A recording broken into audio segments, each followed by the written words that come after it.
Simmons says, the enclosure of the lifts retains the Jays' blue of the Canadian press. Content of the article: when the Blue Jays won their first World Series, they did with an everyday range that is really not better than the director of range John Schneider, most of the time.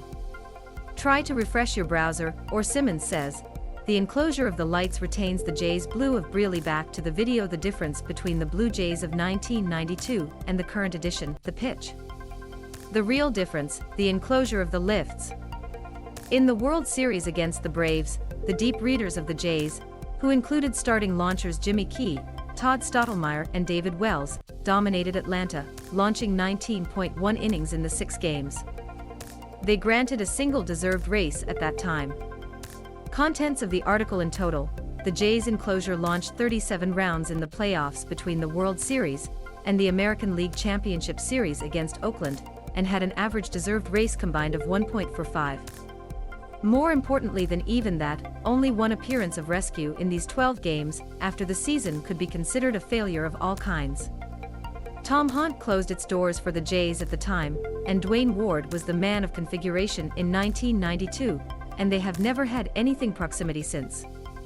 At the time, the Jays had Mike Timlin, Mark Eichhorn, and the starters transformed Key, Stottlemyre, and Wells lifts for a deep 7-year enclosure. Content of the article: I can assert now that the current list of Blue Jays is stronger in 6 of the 9 starting positions than the league Jays, and even support that a rotation of Kevin Gausman, Alek, Manoah, and Jose Berrios is not so far from Jack Morris, David Cone, and Juan Guzman. It is not a championship enclosure, but that has the appearance of a championship program.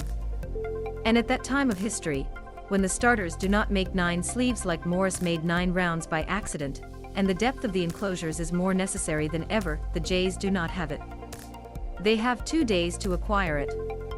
This and that the Detroit Tigers have the worst team of the Major Baseball League. They also have one of the best arenas. The Blue Jays have one of the best shocking teams in baseball. Wouldn't a kind of exchange make sense between T.